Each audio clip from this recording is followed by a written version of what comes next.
हाँ भाई, तो आज हम लोग अपने पास एक नया चैप्टर स्टार्ट करने वाले हैं। चैप्टर का नाम है डेप्रिसिएशन। ठीक है, तो ये बहुत ज़्यादा इंपॉर्टेंट चैप्टर है क्योंकि इसका एग्जाम में गारंटीड सवाल समझो कि आएगा ही आएगा। ठीक है, ये तुम लोग अपने पास जो कॉमर्स वाले बच्चे हैं सब 11th क्लास में पढ़ के आते हैं, बट जो तुम 11th में पढ़ते हो उसके अंदर दो मेथड्स पढ़ते हो। एक पढ़ते हो अपने पास स्ट्रेट लाइन मेथड और दूसरा पढ़ते हो अपने पास WDV मेथड, जिसको डिमिनिशिंग बैलेंस मेथड से भी बोला जाता है। ठीक है, बट अब क्योंकि तुम CA कर रहे हो तो यहाँ पे तुम एक्स्ट्रा मेथड्स भी सीखोगे, नए मेथड्स भी आएंगे, जैसे कि machine hour rate method, production units method, depletion method, sum of digits method. तो इस तरीके के और भी मेथड्स हैं जो आएंगे। एनुटी मेथड भी एक डेप्रिसिएशन का मेथड है। तो ये सारे मेथड हमारे पास कवर होंगे। मतलब SLM WDV जो थे वो तो हैं ही, इसके अलावा नए मेथड्स भी कवर होंगे। ठीक है, तो हेडिंग डालो सब लोग अपने पास रजिस्टर्स में, डेप्रिसिएशन। ठीक है, पहले हम इसके बारे में थोड़ा लिखेंगे, उसके बाद अपने पास इसको शुरू करेंगे। तो लिखना शुरू करो, इसकी डेफिनेशन लिखो। Depreciation is a measure,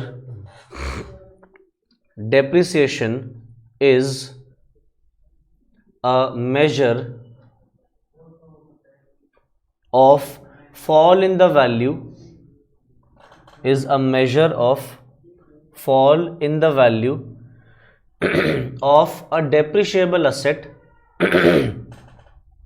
of a depreciable asset due to use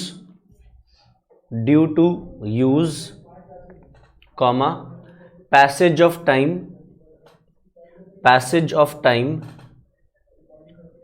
or due to obsolescence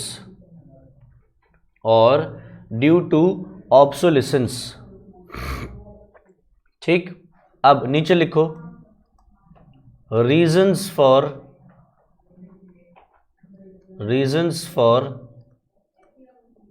obsolescence. डालो अपने पास first point, change in demand, comma change in fashion, change in demand, comma change in fashion। second point, change in technology,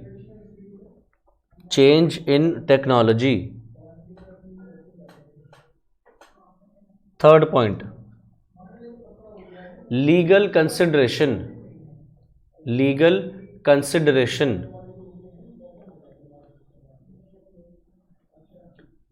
example लिखो इसके आगे, example extracting coal from coal mines,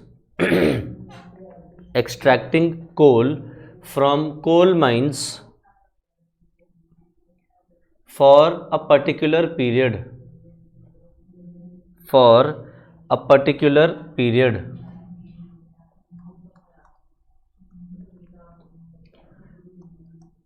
next नीचे एक heading डालो, depreciable asset,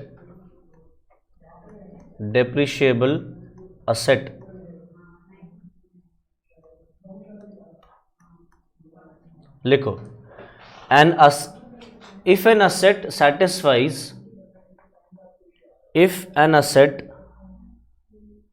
satisfies all the following conditions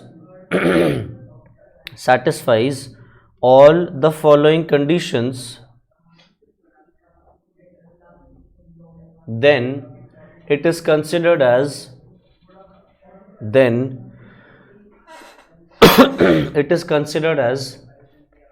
a depreciable asset।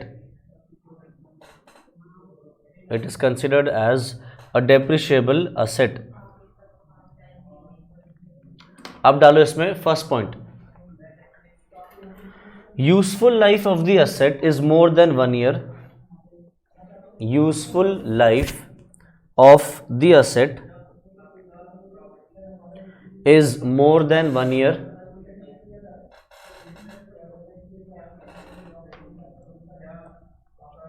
Second point, It should have a limited useful life.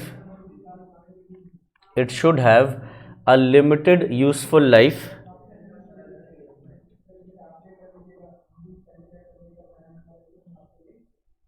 Push up land has unlimited life, इसी में आगे लिखना, इसी point में आगे लिखो, land has unlimited life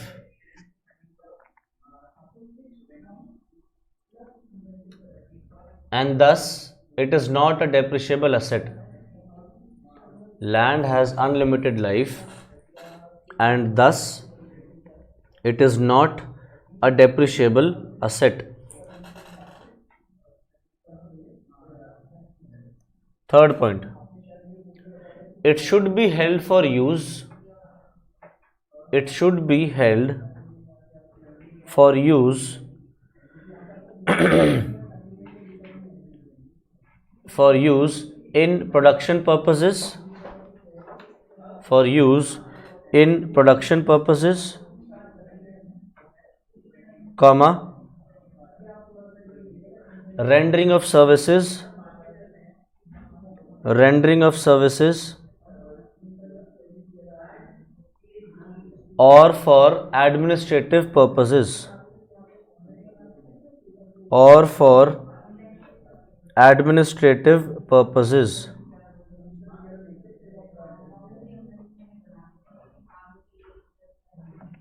Fourth point,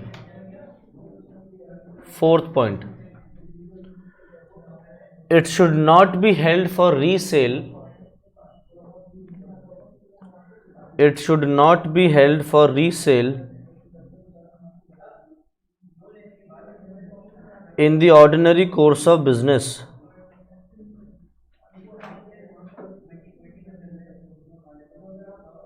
In the ordinary course of business. लिख लिया?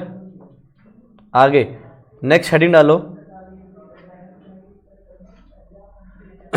Objectives of providing depreciation. Objectives of providing depreciation.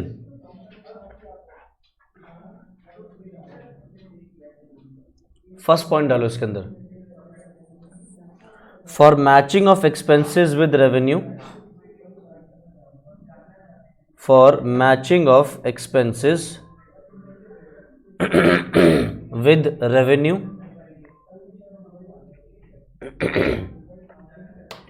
to determine correct profits, to determine correct profits.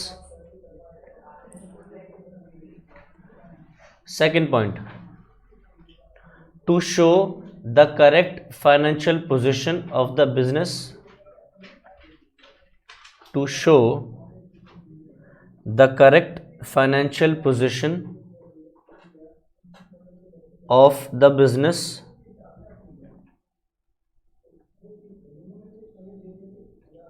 और third point, to arrange funds, to arrange funds for replacement of asset. To arrange funds for replacement of asset.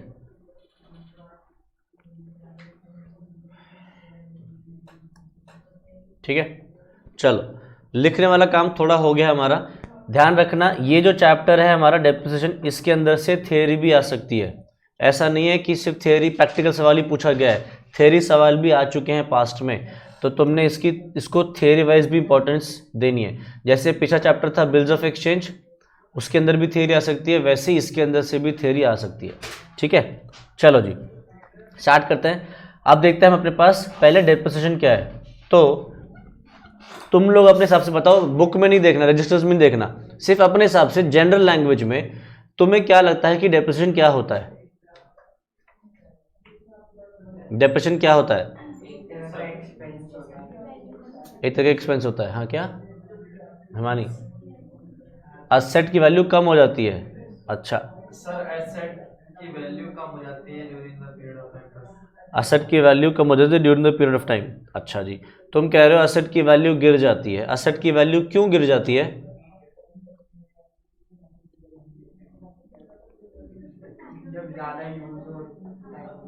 जब उसको ज़्यादा use करते हैं तो वो उसकी value time के साथ गिर जाती है।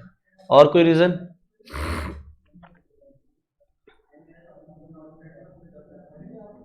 बस एक ही रीज़न से गिरती है।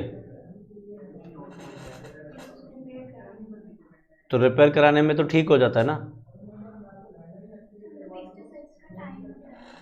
फिक्स एसेट्स का टाइम होता है क्या?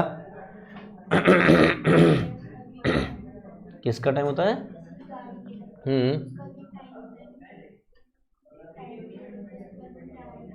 क्यों? अगर मैं उसको गाड़ी को दुकान से लाऊं और घर के अंदर रख दूं, पार्क कर दूं और निकालूं ही नहीं,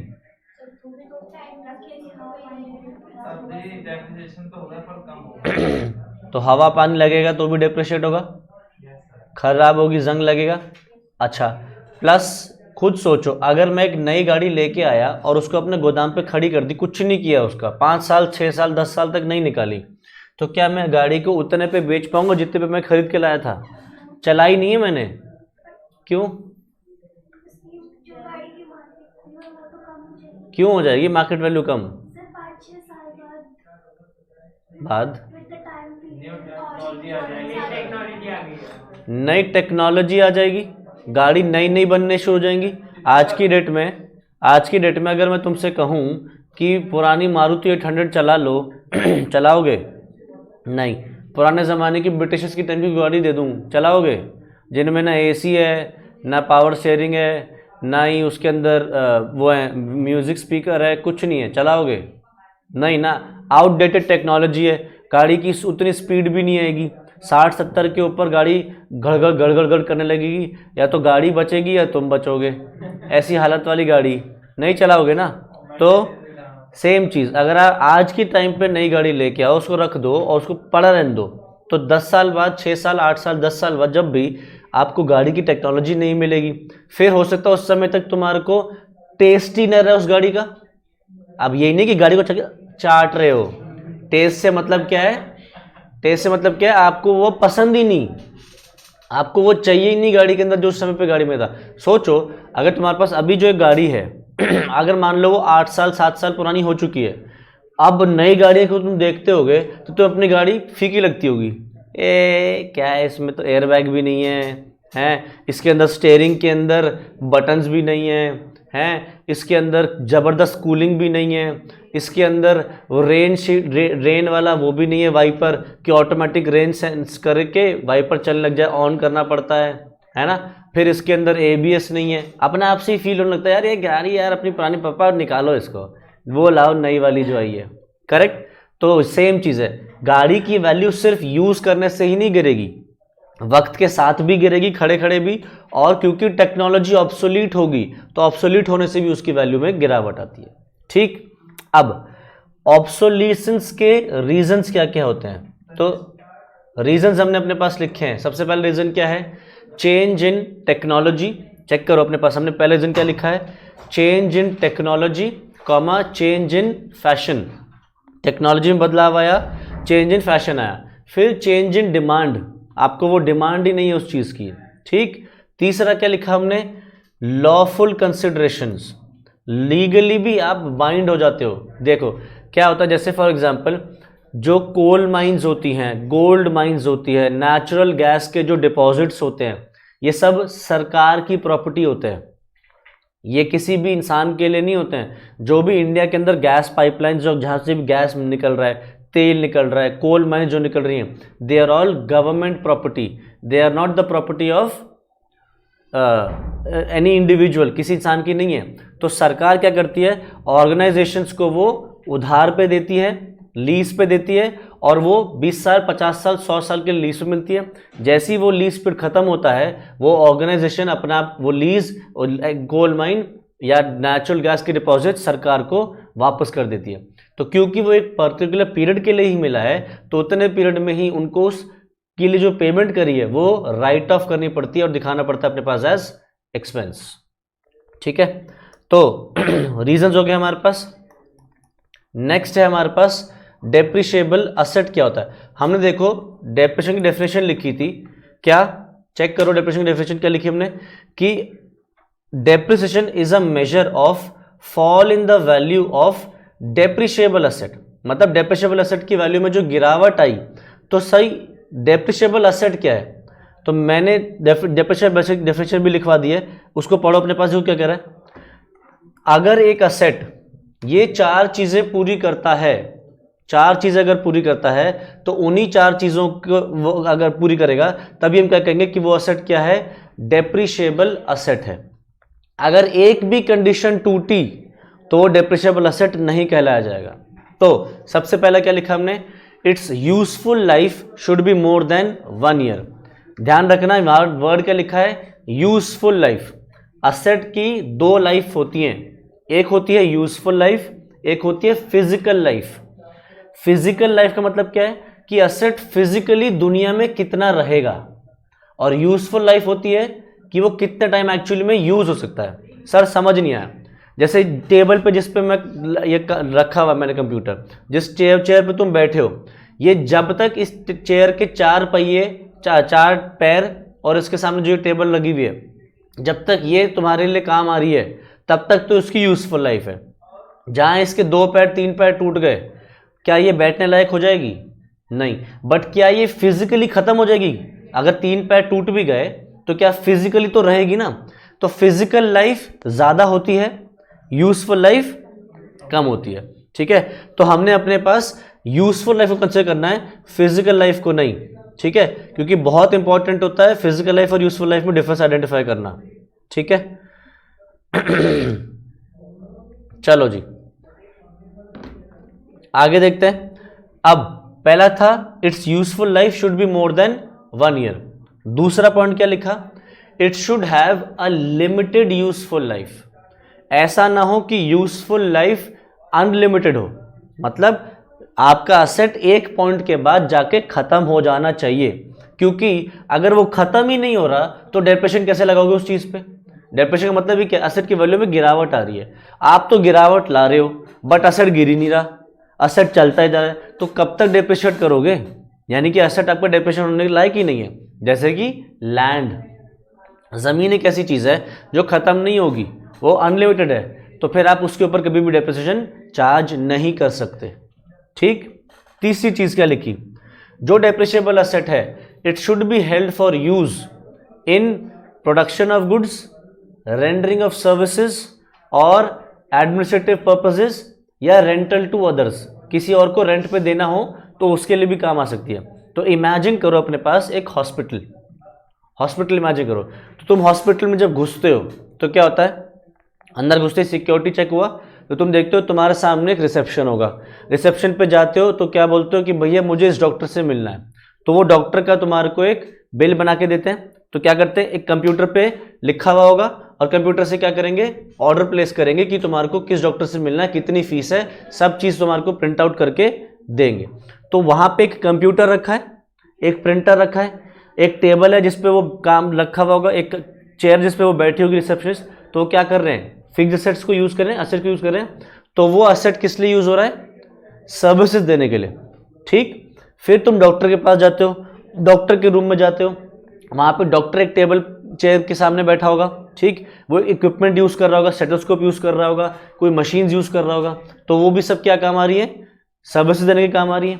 फिर हॉस्पिटल के अंदर इमेजिन करो एक एडमिनिस्ट्रेटिव डिपार्टमेंट होता है, अकाउंट्स डिपार्टमेंट भी होता है हॉस्पिटल में, तो वहाँ पे भी कंप्यूटर्स होंगे, वहाँ पे भी टेबल चेयर फैन एसी सब लगा होगा।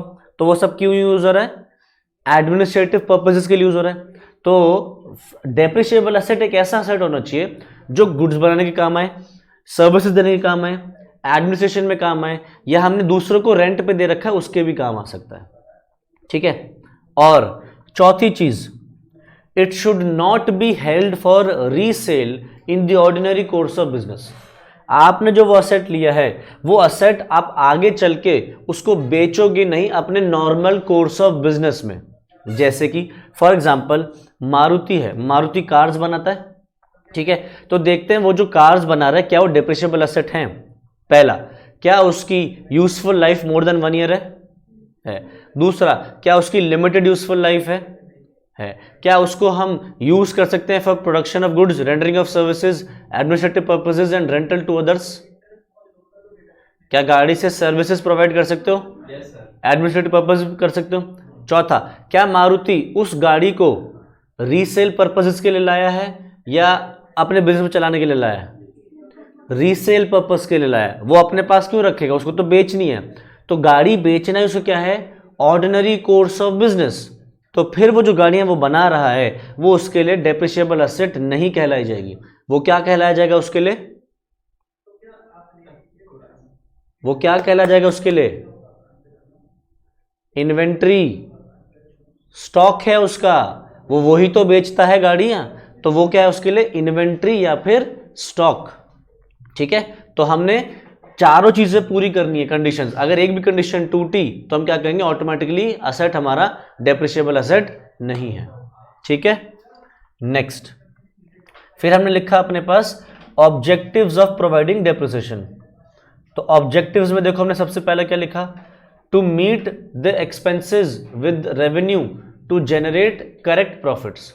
तो सोचो, अगर आप कोई भी एसेट बना रहे हो या कोई भी गुड्स बना रहे हो, फॉर एग्जांपल शर्ट्स बना रहे हो, ठीक है, तो शर्ट्स बनाने में लेबर लगेगी, कपड़ा लगेगा, धागा लगेगा, बटन्स लगेंगे, but at the same time machines भी तो लगेंगी।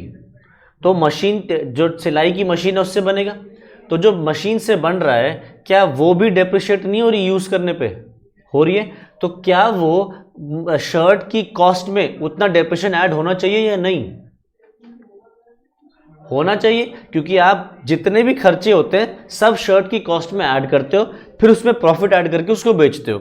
तो अगर मशीन डेप्रिशिएट हो रही है तो उसकी वैल्यू भी कॉस्ट में ऐड होनी चाहिए ना। तो वो यही चीज कहना चाह रहा है। ऑब्जेक्टिव क्या है कि हम अपना करेक्ट प्रॉफिट निकालें। तो करेक्ट प्रॉफिट निकालने के लिए पहले करेक्ट कॉस्ट होनी चाहिए। तो हम क्या करते हैं, डेप्रिसिएशन जितना भी है उसको भी हम कॉस्ट में ऐड करते हैं और फिर प्रॉफिट निकालते हैं। तो इससे क्या हुआ, करेक्ट प्रॉफिट हम आइडेंटिफाई कर पाए। ठीक, सेकेंड पॉइंट देखो क्या लिखा हमने, to show the correct financial position of the entity. जो फाइनेंशियल पोजीशन है एंटिटी का वो भी ठीक तरीके से निकल सके। फाइनेंशियल पोजीशन की क्या मतलब है, कंपनी की जो नेटवर्थ है, ठीक है, अगर कंपनी 8 साल पुरानी गाड़ी को उसी वैल्यू पे दिखा है जिस वैल्यू पे वो 8 साल पहले खरीदी गई थी, तो क्या करेक्ट नेटवर्थ निकल सकती है कंपनी की? नेटवर्थ निकलती कैसे है सर? ये नहीं पता। नेटवर्थ तो सुना है हमने, हमें ये नहीं पता निकलती कैसे है। क्या? ग्रॉस प्रॉफिट माइनस, बोल बोल। हाँ, नेटवर्थ कैसे निकलेगी? Total assets minus external liabilities.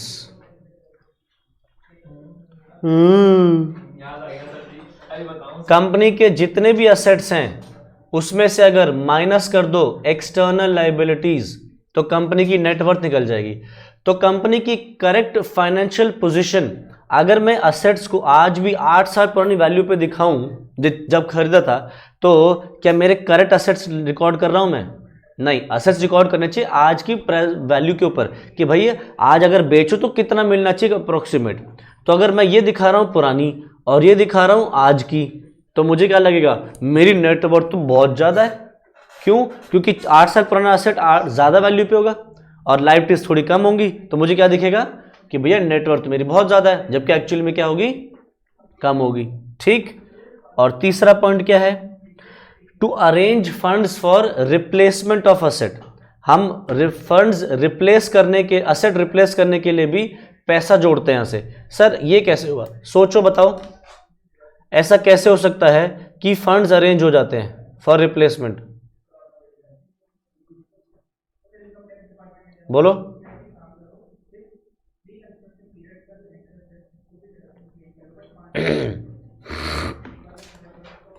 देखो, इमेजिन करो एक कंपनी के पास एक कार है, ठीक है, जिसकी कॉस्ट पड़ी 10 लाख रुपए, ठीक है।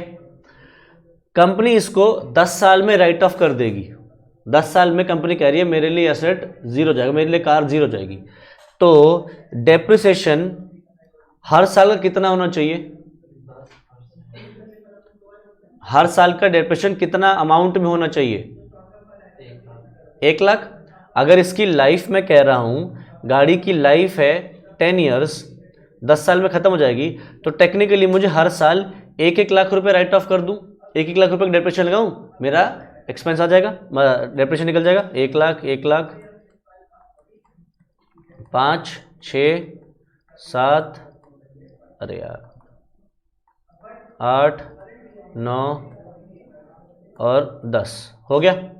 अब इमेजिन करो एक कंपनी का प्रॉफिट, जिस कंपनी के लिए हमें गाड़ी खरीद के लाए उसी कंपनी का इमेजिन करो। उस कंपनी ने ईयर 1 पे मान लो प्रॉफिट कमाया प्रॉफिट कमाया मान लो 6 लाख रुपए का, ठीक है। ये प्रॉफिट है डेप्रिसिएशन से पहले, डेप्रिसिएशन माइनस करने से पहले का प्रॉफिट ये है, ठीक। अब वो क्या करेंगे, इसमें से माइनस करेंगे डेप्रिसिएशन, कितना? 1 लाख, तो बचा कितना? 5 लाख, ठीक है। तो अगर ओनर प्रॉफिट घर लेके जाएगा तो बताओ कौन सा प्रॉफिट लेके जाएगा घर पे, 6 लाख या 5 लाख? 5 लाख, क्योंकि 1 लाख तो खर्चा माइनस कर दिया, तो 5 लाख रुपए वो अपने घर पे लेके जाएगा, ठीक है।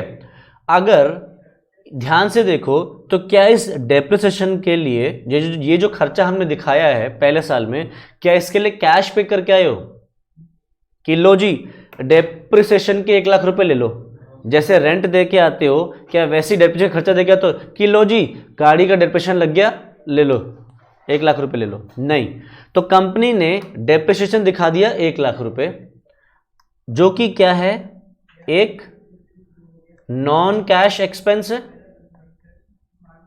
है कि नहीं? एक्सपेंस तो है बट ये कैश में पे नहीं हो रहा। तो अगर ओनर पूरे के पूरे 5 लाख रुपए निकाल के भी ले गया, ओनर पूरे 5 लाख रुपए निकाल के भी ले गया, तो ये 1 लाख भी लेके जाएगा क्या? क्या ये 1 लाख रुपए भी निकाल के लेके जाएगा? पागल है? तो 1 लाख रुपए भी निकाल लेगा ये वाला। जितना उसके पास प्रॉफिट है उतना ही लेके जा सकता है। ये क्यों लेके चला जाएगा? कैसे ले जा सकता है? जितना वो प्रॉफिट है उतना ही लेके जा सकता है कंपनी से बाहर। बट क्या ये 1 लाख रुपए कैश पड़ा हुआ रहेगा बिजनेस में? पड़ा हुआ रहेगा, क्योंकि उसने 5 लाख रुपए निकाले। मान लो ये 6 लाख का प्रॉफिट है, ये सारा का सारा कैश में अवेलेबल है। देखो ना, इमेजिन करो, कुछ लोग ऐसे भी तुमने देखे होंगे जो उधार में डीलिंग ही नहीं करते।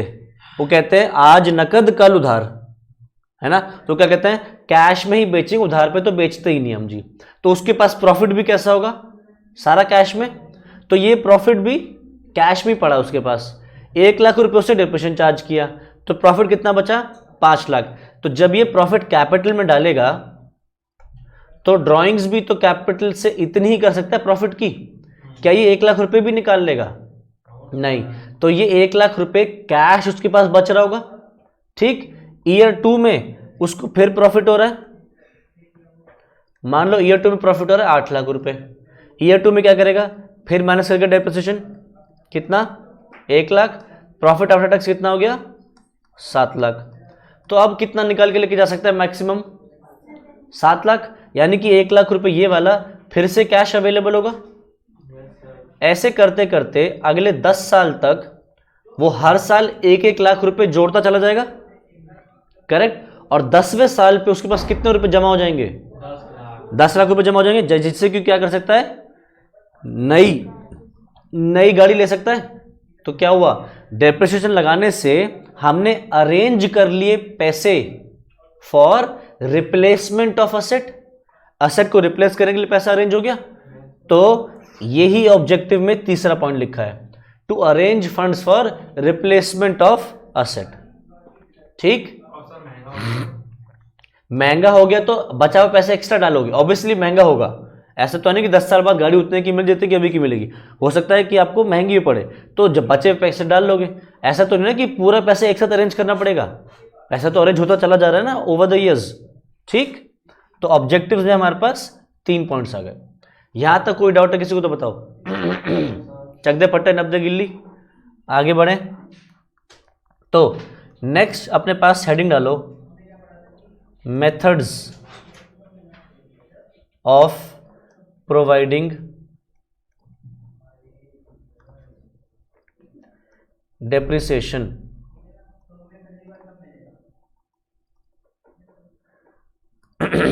Methods of providing depreciation.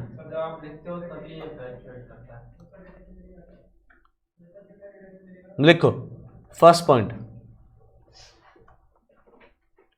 Straight line method.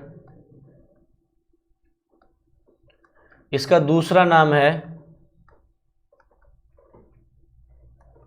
Original cost method. एक और नाम है इसका fixed instalment method.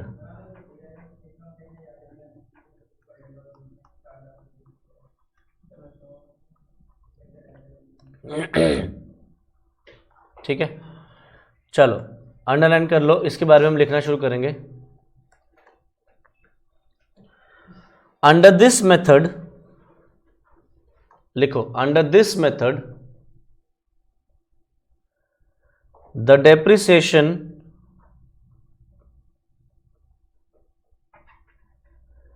under this method the depreciation per annum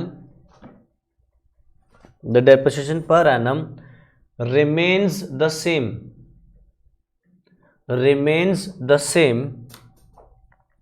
because depreciation is charged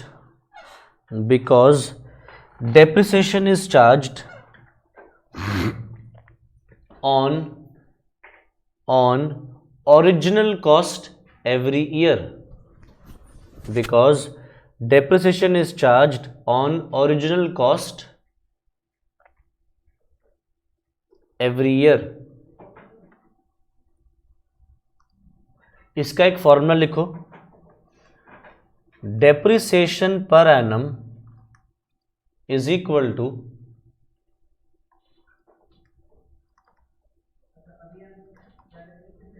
original cost minus scrap value upon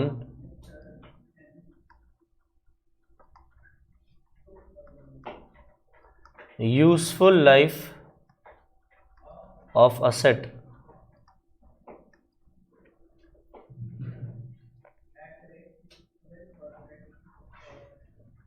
ठीक है, अच्छा एक चीज लिख लो, original cost minus scrap value जब भी कभी हो, कहीं पे भी हो, ओरिजिनल कॉस्ट में से अगर स्क्रैप वैल्यू माइनस होती है तो इस वैल्यू को बोलते हैं डेप्रिशिएबल वैल्यू। तुम्हें पता होना चाहिए ये चीज भी, इसको बोलते हैं हम डेप्रिशिएबल वैल्यू। ठीक, नीचे एक स्टार डालो, लिखो scrap value is also called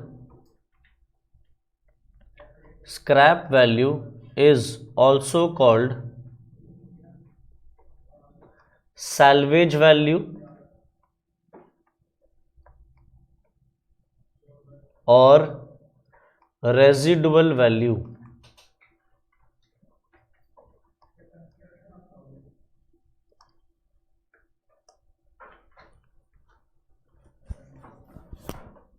ठीक है, आगे नीचे एक नोट डालो, if the asset is used for less than 12 months, then depreciation for the year, then depreciation for the year, अगली लाइन में डालो, अगली लाइन में लिखो is equal to depreciation per annum into n/12, where n is equal to number of months the asset was used during the year.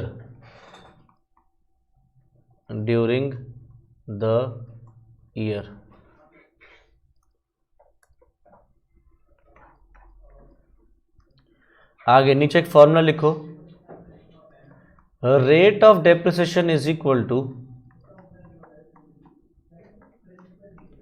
Depreciation per annum upon original cost into 100.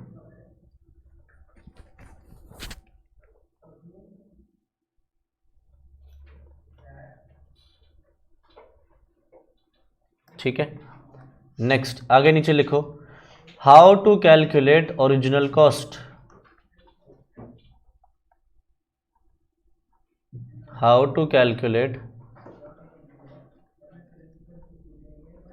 Original cost.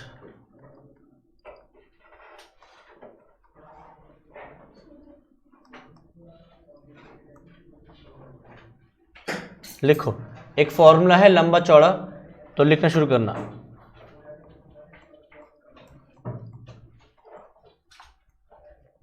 List price of asset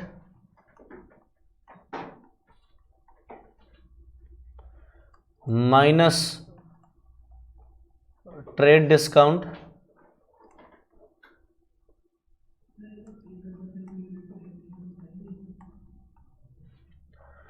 plus packing oblique freight oblique insurance during transportation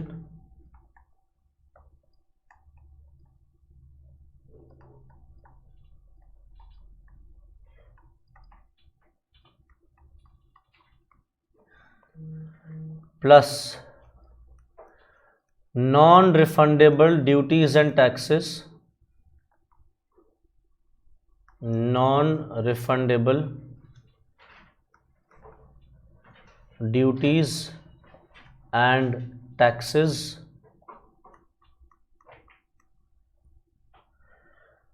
plus installation expenses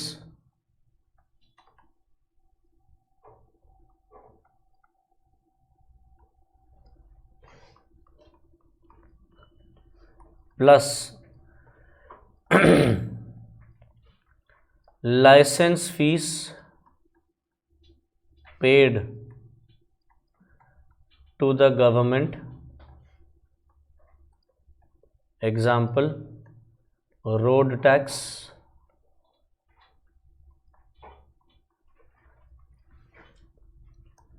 minus government subsidy received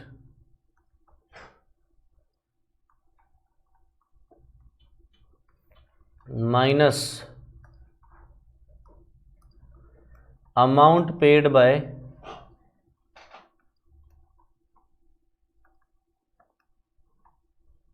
third parties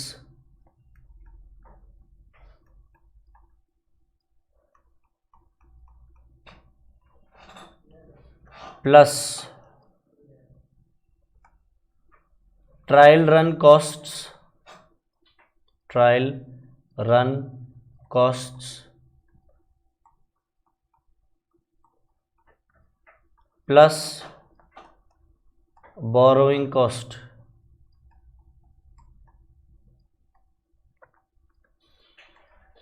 example interest on loan,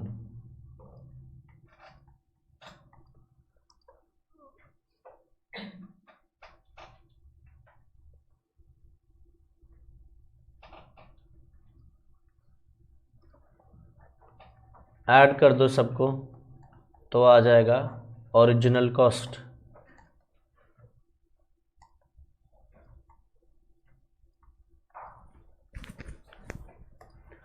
आगे नीचे एक note लिखो,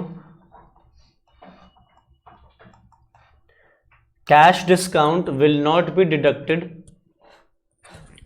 cash discount will not be deducted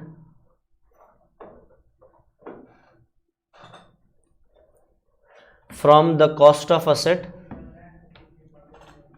from the cost of asset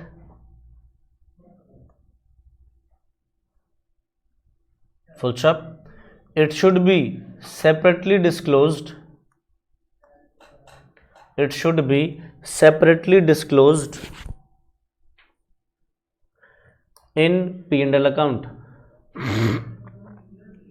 in P&L account।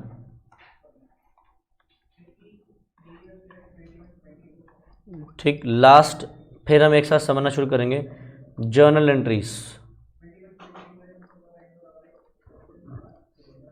Journal entries डालो अपने पास। First point, when depreciation is charged, when depreciation is charged on asset, when depreciation is charged on asset, journal entry लिखो अपने पास, depreciation debit to asset, depreciation debit to asset. Second point, when depreciation is charged to P&L, when depreciation is charged to P&L, नीचे journal entry लिखो, P&L account debit to depreciation, P&L account debit to depreciation. ठीक है, चलो जी। अब हम पढ़ते हैं अपने पास सबसे पहला मेथड जिसको बोलते हैं हम स्ट्रेट लाइन मेथड और ओरिजिनल कॉस्ट मेथड, या फिर इसको हम फिक्स्ड इंस्टॉलमेंट मेथड भी बोलते हैं। ठीक है, तो कोई यहाँ पे कोई इस क्लास में कोई ऐसा है जो ह्यूमैनिटीज से था या साइंस से है? नहीं, सभी कॉमर्स से हैं। अच्छा चलो जी, अगर सभी कॉमर्स से हैं तो पहला मेरा सवाल तुम लोगों से इतना सा है सिर्फ कि मुझे ये बताओ कि स्ट्रेट लाइन मेथड को स्ट्रेट लाइन मेथड क्यों बोलते हैं? एसएलएम को स्ट्रेट लाइन मेथड हम क्यों बोलते हैं?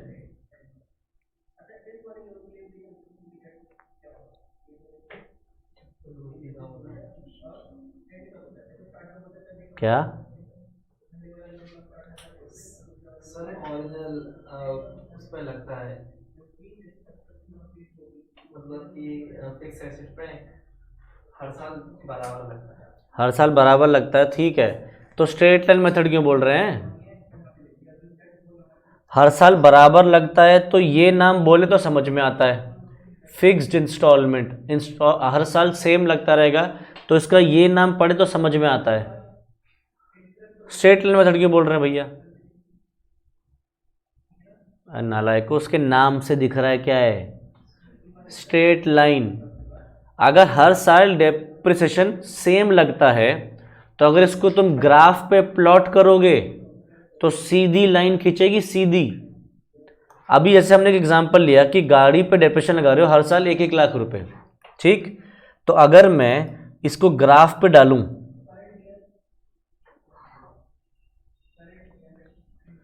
तो देखना क्या होगा, ऐसी होता है ग्राफ। तो ये है हमारी लाइफ और ये है डेप्रिसिएशन। तो कितना डेप्रिसिएशन कह रहा है वो? हर साल 1-1 लाख रुपए। तो एक काम करते हैं, ये हो गया 20,000, 40, 60, 80 और 1 लाख। ठीक, और लाइफ ले लेते हैं यहाँ पे, ईयर 1, 2, 3, 4, 5, 6, 7, 8, 9, 10। ईयर 1 पे डेप्रिसिएशन कितना है? 1 लाख। 2 पे, सब पे 1-1 लाख रुपए। तो उसकी प्लॉटिंग करता है। ईयर 1 पे कितना? 1 लाख, यहाँ पे प्लॉट हो गया। ईयर 2 पे, 3 पे, 4 पे, 5, 6, 7, 8, 9 और 10। ये सारे प्लॉट हुए। अब अगर इन सभी को मैं जोड़ दूं तो क्या खींच रही है? एक सीधी लाइन खींच रही है ना। तो इसलिए इसको स्ट्रेट लाइन मेथड बोलते हैं, क्योंकि इसके अंदर जो डेप्रिसिएशन है हर साल सेम होता है। सेम होने की वजह से अगर ग्राफ पे प्लॉट किया जाए तो वो क्या होगा? सेम लगेगा, सीधी लाइन खींच के जाएगा हमारा। ठीक है। अच्छा, इसको ओरिजिनल कॉस्ट मेथड क्यों बोलते हैं? क्योंकि सर हमेशा ओरिजिनल कॉस्ट पे ही लगता है। क्योंकि डेप्रिसिएशन हर साल ओरिजिनल कॉस्ट पे ही लगने वाला है, किसी और वैल्यू पे लगाएंगे ही नहीं। तो हर साल अगर 10 लाख के ऊपर ही डेप्रिसिएशन लगाओगे तो भैया हर साल वैल्यू वही आएगी, जो पिछले साल आई थी वही अगले साल आएगी। जैसे तुम इस साल पढ़ाई नहीं कर रहे, अगले साल भी नहीं करोगे, उसके अगले साल भी नहीं करोगे, अगले साल भी नहीं करोगे, हर साल क्या करोगे? जब पढ़ाई नहीं करोगे तो क्या होगा? फेल होगे। तो आज रिजल्ट फेल, कल भी फेल, परसों भी फेल, नेक्स्ट ईयर भी फेल। वैसे ही हर साल अगर इसी के ऊपर लगाओगे तो क्या होगा? रिजल्ट तो सेम ही आने वाला है ना। करेक्ट। तो इसलिए इसको ओरिजिनल कॉस्ट मेथड भी बोला जाता है। ठीक, अब इसका फॉर्मूला क्या है? हर साल का डेप्रिसिएशन फॉर्मूला कैसे निकलेगा? ओरिजिनल कॉस्ट में से माइनस कर देंगे हम स्क्रैप वैल्यू। स्क्रैप का मतलब होता है कूड़ा करकट। जब एक चीज बेकार हो जाए तो उसको स्क्रैप बोलते हैं। जैसे तुम्हारे घर पे न्यूज़पेपर आता है, अगर आता है तो कुछ काफी लोगों तो बंद करते होगा, अब तक तो शायद आता भी नहीं होगा, अब तो किसी किसी घर पे अभी भी आता होगा। तो अगर न्यूज़पेपर आता है तो तुम क्या देखते हो? मम्मी पापा जो भी पढ़ रहा है आज पढ़ के उसको फेंक देते हैं, या उसको क्या करते हैं, उसको हम खाने बेड पे खाना बिछाते हैं उसके नीचे बैठा लेते हैं उसको, हैं, या अलमारियों में ठूस देते हैं। अलमारी का वो बदलना है, अलमारियों में बिछा दिया। ठीक, तो हम क्या कर रहे हैं? उस न्यूज़पेपर को जिस दिन आया उस दिन उसकी वैल्यू है, अगले दिन वो हमारे लिए कूड़ा है, बेकार है, हम उसको रद्दी में बेच देते हैं। वैसे ही जब एक एसेट खरीद के लाओगे तो जब तक उसको यूज कर सकते हो तब तक तो तुम्हारे लिए यूजफुल है, लास्ट में क्या है? वो स्क्रैप है। ठीक है। याद करो, तुम लोगों ने थोड़ी बहुत केमिस्ट्री पढ़ी होगी। मुझे पता कॉमर्स वाले हो, साइंस से इतना लगाव नहीं रहा होगा, बट थोड़ा बहुत तो केमिस्ट्री पढ़ा होगा। तो केमिस्ट्री में तुमने एक वर्ड सुना होगा, रेजिड्यू। रेजिड्यू केमिस्ट्री में सुना होता है, क्या होता है? कोई चीज अगर बच जाए, आपने कोई एक्सपेरिमेंट किया, उसका जो एंड में बच के निकला वो क्या होता है? रेजिड्यू। तो सेम चीज इसके लिए भी है। असेट आपने यूज किया, लास्ट में जो बच गया उसको क्या बोलते हैं? रेजिड्यू। इसलिए इस वैल्यू को रेजिडुअल वैल्यू भी बोला जाता है। स्क्रैप वैल्यू को क्या बोल सकते हैं हम? रेजिडुअल वैल्यू भी, या सैल्वेज वैल्यू। सैल्वेज का मतलब होता है जो बच गया। जैसे फॉर एग्जांपल मैं कह रहा हूं कि घर में 15 रोटियां बची, सबने खा ली, फिर भी 2 रोटी बच गई, तो हम क्या कहेंगे? वी हैव सैल्वेज्ड 2 रोटीज, जो बच जाए। ठीक है। तो असेट को जो बच गया लास्ट में, जो सब कुछ करने के बाद जो वैल्यू बचती है उसको सैल्वेज वैल्यू भी बोला जा सकता है। तो क्या करना है? कॉस्ट में से माइनस करो स्क्रैप वैल्यू, डिवाइड कर दो यूजफुल लाइफ से। ऐसा ही कुछ काम हमने यहां पे भी किया था। देखो, असेट की कॉस्ट कितनी है? 10 लाख। लाइफ कितनी है? 10 साल। स्क्रैप वैल्यू दी नहीं, तो स्क्रैप वैल्यू को हम 0 मान लेंगे कि भैया 10 साल बाद ये कुछ नहीं बिकेगी। कितनी? 0 पर 0 दे के जाएगा वापस। तो 10 लाख माइनस 0 अपॉन 10 तो हर साल डेप्रिसिएशन कितना आ रहा है? 1 लाख रुपए। तो डेप्रिसिएशन पर एनम इज ये। तो बेसिकली बेचने के बाद जो वैल्यू बचेगी उसको मिलेगी, जो उसको बोलते हैं स्क्रैप वैल्यू। अच्छा, ध्यान रखना इसको डेप्रिशिएबल वैल्यू भी बोलते हैं।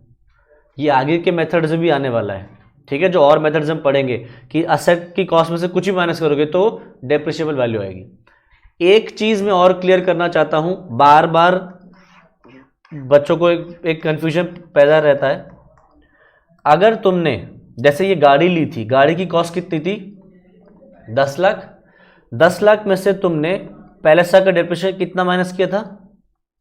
1 लाख। माइनस करने के बाद आई वैल्यू 9 लाख। फिर अगले साल डेप्रिसिएशन लिया, वो किया 1 लाख, माइनस करके वैल्यू आई 8 लाख। फिर डेप्रिसिएशन माइनस किया, वैल्यू आई 7 लाख। मेरा सवाल तुम लोगों से है, ये जो वैल्यू बच जाती है इसको क्या बोलते हैं? डेप्रिसिएशन लगाने के बाद जो वैल्यू बच रही है इसको क्या बोलते हैं?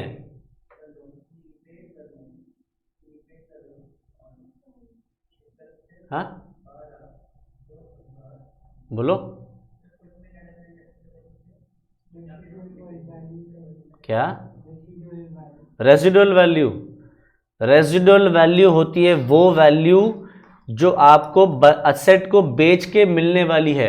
लास्ट में जब उसकी लाइफ खत्म हो जाएगी, जब वो यूज का नहीं रहेगा, तो जब उसको बेचोगे तो कबाड़ी वाला उसके जितने पैसे देगा वो होती है रेजिडुअल वैल्यू। क्या अभी ये तुम्हारे लिए खत्म हो गई ईयर 1 के बाद ही बेच दोगे कबाड़ी वाले को गाड़ी? नहीं। तो ये क्या है, इस वैल्यू को क्या बोलते हैं? Written down value. Written down value. Written down value. नहीं सर, रिटन डाउन वैल्यू तो रिटन डाउन वैल्यू मेथड में आती है। जी नहीं। अगर आप असेट की कॉस्ट में से डेप्रिसिएशन माइनस कर दो तो जो वैल्यू बचेगी वो हमेशा WDV होगी, चाहे किसी भी मेथड से निकाल लो। वो WDV मेथड को WDV मेथड इसलिए बोला जाता है क्योंकि उसके अंदर डेप्रिसिएशन चार्ज होता है इन WDVs के ऊपर। क्योंकि वो इसके ऊपर लगाया जाता है इसलिए उसको क्या बोलते हैं? Written down value method. But depreciation तुम किसी भी मेथड से लगा लो, चाहे असेट SLM से लगा लो, चाहे WDV से लगा लो, चाहे machine hour rate method, production units method, depletion method, annuity method, sum of digits method, किसी भी मेथड से डेप्रिसिएशन लगाओ, माइनस करने के बाद जो वैल्यू बचेगी उसको हमेशा क्या बोलेंगे? Written down value. वो वैल्यू जो कम करके लिखी गई है, ठीक है। आ जाओ। अच्छा, तो हमने ये डिस्कस कर लिया फॉर्मूला। अब कभी कभी अगर असेट हमने कम टाइम के लिए यूज किया है साल में, मान लो हमने एक असेट खरीदा और लास्ट के 3 महीने ही हम उसको यूज कर पाए, तो हम क्या करेंगे? जो हमने डेप्रिसिएशन पर एनम निकाला उसको मल्टीप्लाई कर देंगे 3/12 से। ये बात तो तुम लोगों को पता ही होगी, जो कॉमर्स वाले बच्चे हैं। जो साइंस वाले बच्चे हैं सिंपली उनके लिए क्या है कि जो आपने डेप्रिसिएशन निकाला वो था पूरे साल का पर एनम, और आपको क्या करना है? असेट जितने टाइम यूज किए पहले उतने टाइम का डेप्रिसिएशन करना है। तो अगर पहले साल सिर्फ 3 महीने यूज हुआ तो क्या करोगे? जो भी यहाँ पे निकला, जैसे 1 लाख निकला, उसको क्या करेंगे? इंटू 3/12। ठीक है। नेक्स्ट, डेप्रिसिएशन का अगर रेट निकालना हो तो रेट ऑफ डेप्रिसिएशन कैसे निकलेगा? सिंपली क्या करो, डेप्रिसिएशन पर एनम को डिवाइड कर दो ओरिजिनल कॉस्ट से, मल्टीप्लाई कर दो 100 से। जो डेप्रिसिएशन पर एनम यहां निकाला, अगर मैं इसको इससे डिवाइड कर दूं, सिर्फ इससे ओरिजिनल कॉस्ट से, तो क्या निकल जाएगा मेरा? Rate of depreciation. तो जैसे यहां पे है, बताना यहां पे रेट ऑफ डेप्रिसिएशन कैसे निकालें? इसको डिवाइड कर दो किससे? कॉस्ट से। तो 1 lakh divided by 10 lakh into 100, तो ये कितना हो गया? 100 लाख अपॉन 10 लाख। मल्टीप्लाई कर दो क्योंकि 100 लाख अपॉन 10 लाख, तो क्या बचा? 10%। ठीक है, तो रेट ऑफ डेप्रिसिएशन हो गया 10%। यही फॉर्मूला हमने यहां लिख दिया। अच्छा जी, ये ओरिजिनल कॉस्ट कैसे निकलेगी? असेट की कॉस्ट कितनी पड़ी उसका एक लंबा चौड़ा फॉर्मूला।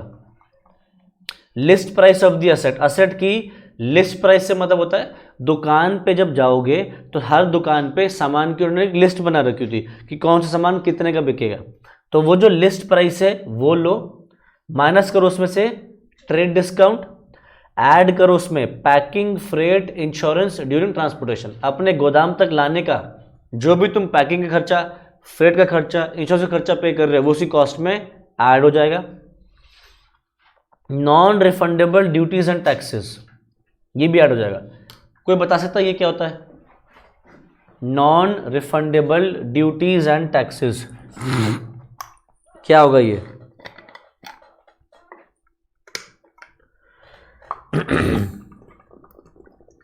जल्दी बोलो।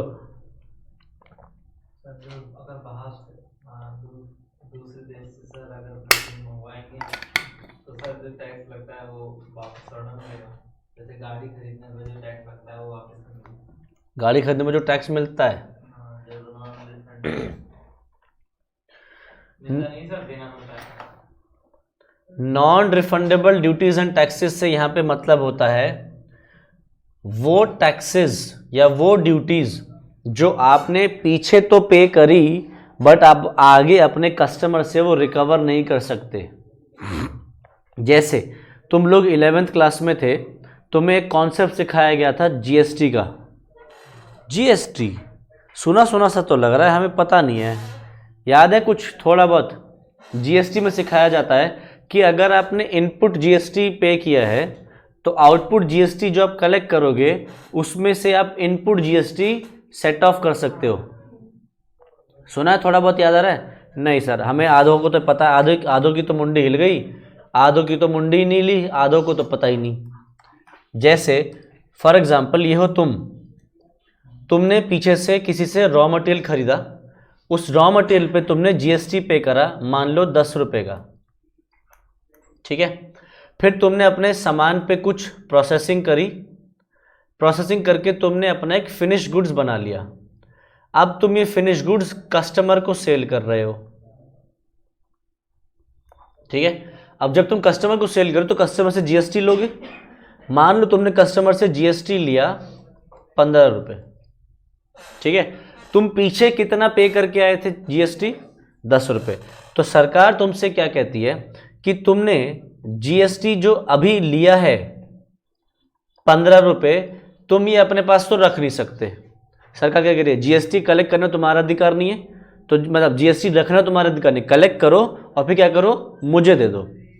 तुम सरकार से क्या कह रहे हो कि सरकार ठीक है मैं आपको पैसे चुकाऊंगा, बट ध्यान से सोचो मैंने पीछे जीएसटी 10 रुपये पे कर दिया है ना, मैंने पीछे जीएसटी पे कर दिया है, तो वो जीएसटी मुझे रखने दो और बचे हुए 5 रुपये ले लो।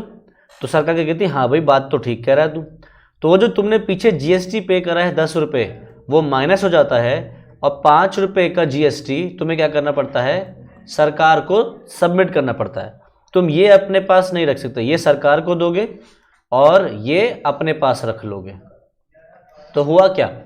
तुमने पीछे जो टैक्स पे करा वो आगे जब कस्टमर से रिकवर किया तो उसमें तुमने अपना जीएसटी निकाल लिया, ठीक। तो ये क्या होता है? Refundable tax. आज तुम टैक्स पे करके आए बट तुम्हें ये रिफंड हो जाएगा, वापस मिल जाएगा। बट कुछ कुछ टैक्स ऐसे होते हैं जो तुम पीछे पे करके आए, जिससे तुमने माल खरीदा, बट आगे कस्टमर से वो रिकवर नहीं कर पाते। तो इस सिचुएशन में हम क्या करते हैं? सामान की कॉस्ट में उसको ऐड कर देते हैं। बुद्धि लगाओ, सिंपल सा लॉजिक है।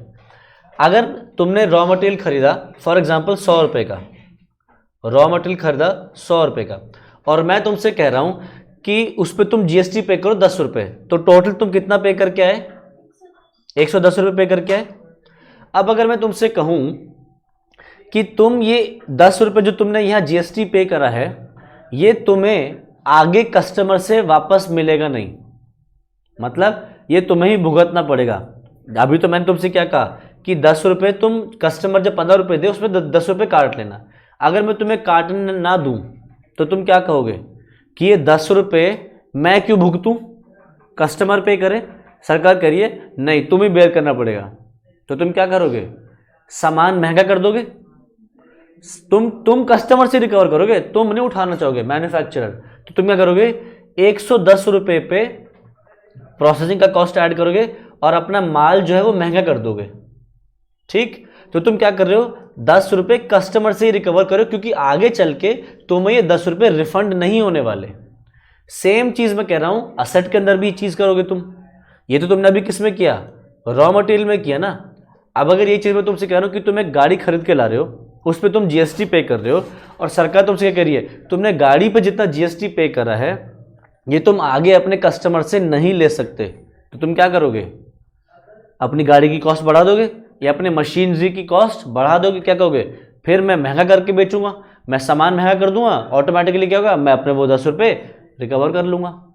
तो यहाँ पे जो टैक्सेस आपको रिफंड नहीं होने वाले, सरकार आपको अलाउ नहीं करेगी आप कस्टमर से ले सकते हो, जो कस्टमर से मिले उसमें से पैसे काट लेना, तो फिर क्या करोगे, सामान महंगा कर दोगे, इसलिए सामान की कॉस्ट में ऐड कर दिया। नेक्स्ट, इंस्टॉलेशन एक्सपेंसेस, इंस्टॉल करने के जो भी खर्चे हैं वो ऐड कर दोगे। सरकार को अगर कोई लाइसेंस फीस पे करी है, जैसे कि रोड टैक्स, जब गाड़ी खरीदते हो तो रोड टैक्स पे करते हो, तो वो भी आपको कस्टमर से वापस नहीं मिल पाता, तो वो भी क्या करोगे, कॉस्ट में ऐड कर दोगे। माइनस कर दोगे अगर सरकार ने कोई सब्सिडी दी है। सब्सिडी का मतलब होता है सरकार ने अगर आपको कोई चीज़ सस्ती कर दी, जैसे तुम्हें एक चीज़ पता होनी चाहिए, सरकार इलेक्ट्रिक व्हीकल्स पे 1 लाख रुपए की सब्सिडी देती है।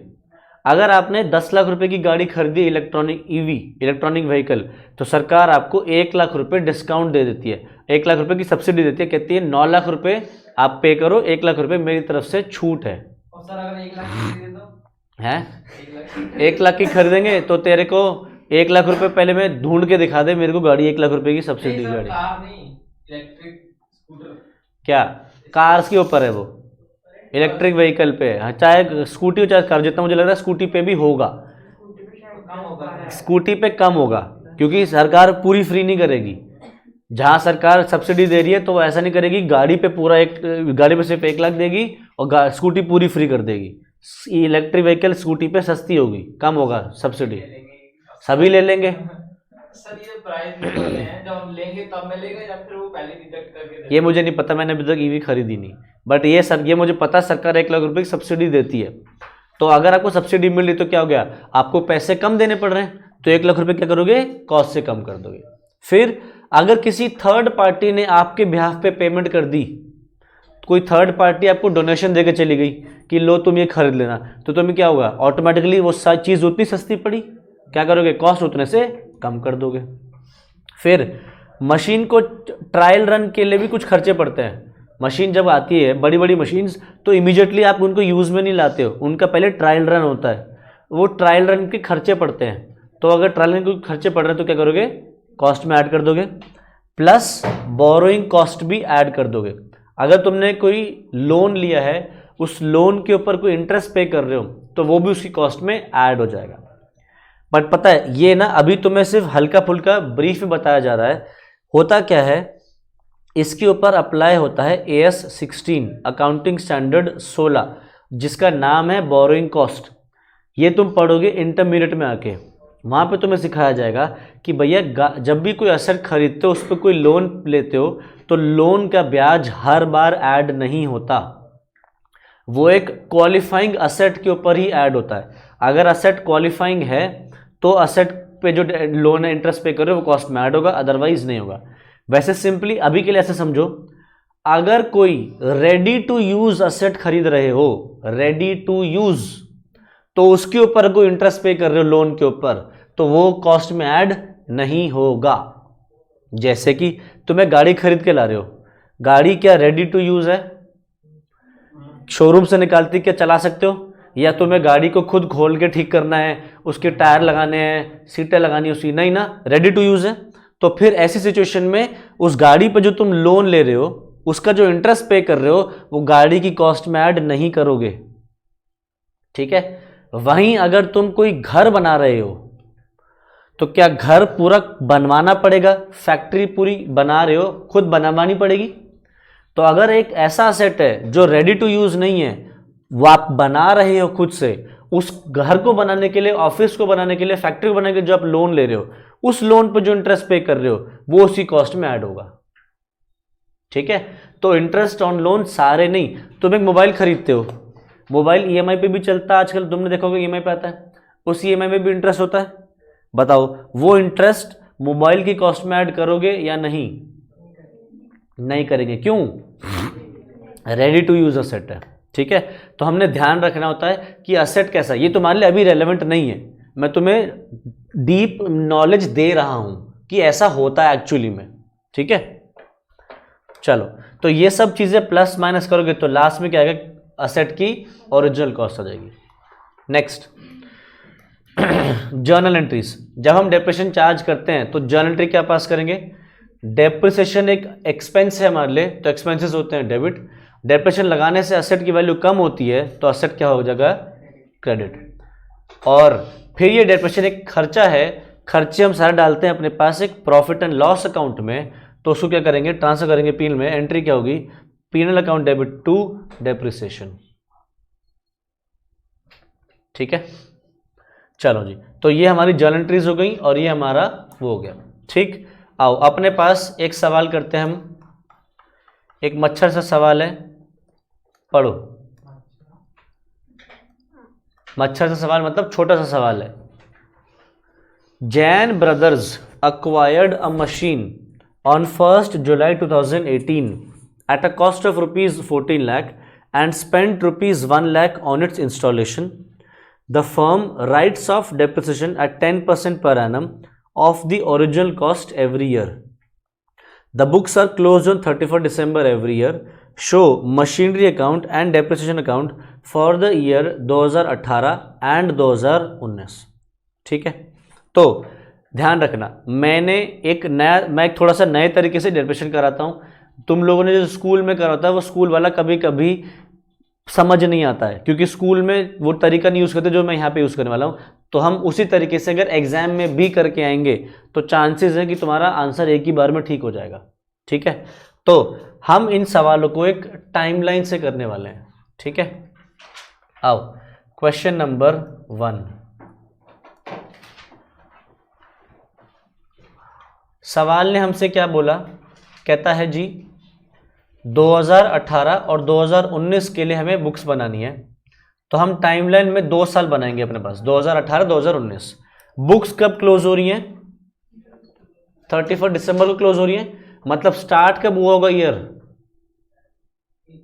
1 जनवरी। 31 दिसंबर पर क्लोज हो तो स्टार्ट कब हुआ है? 1 जनवरी 2018।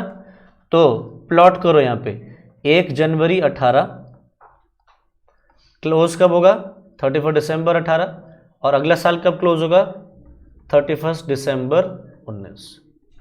अब सवाल ने जो जो चीजें दी हैं वो सीधे यहाँ पे प्लॉट करो।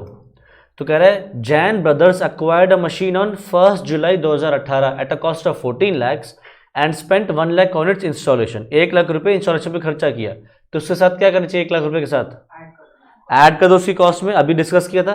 तो 14 लाख प्लस 1 15 लाख की होगी। 1 जुलाई 2018 टाइमलाइन में कहाँ दिख रहा है? फर्स्ट ईयर में, सेकंड ईयर में? 1 जुलाई 2018 किस साल में आ रहा होगा? यहाँ पे कि यहाँ पे? फर्स्ट ईयर में। और 1 जुलाई के यहाँ बीचों बीच दिख रहा है, क्योंकि जनवरी से जून तक 6 महीने और जुलाई से दिसंबर तक 6 महीने, तो 1 जुलाई बिल्कुल बीचों बीच होगा। तो 1 जुलाई पे हमने मशीन खरीदी, कितने की पड़ी हमें? 15 लाख रुपए की। अब सवाल क्या कर रहा है? Firm rights of depreciation eight 10% per annum on the original cost every year. 10% का डेप्रिसिएशन वो हर साल लगाते हैं। तो डेप्रिसिएशन हमेशा कब लगेगा? डेप्रिसिएशन कब लगाएंगे हम? ईयर एंड पे, साल खत्म होने पे। तो पहला साल कब खत्म हो रहा है? यहाँ पे। तो यहाँ लिख दो डेप्रिसिएशन 10% SLM। आगे डेप्रिसिएशन इधर भी लगेगा 10% SLM। सर सवाल ने इसके लिए तो बोला था कि यहाँ पे SLM लगाओ, सेकेंड ईयर के लिए थोड़ी बोलता है SLM लगाने के लिए। सेकेंड ईयर पे हम WD भी लगा सकते हैं, हम सेकेंड ईयर पे भी SLM क्यों लगा रहे हैं?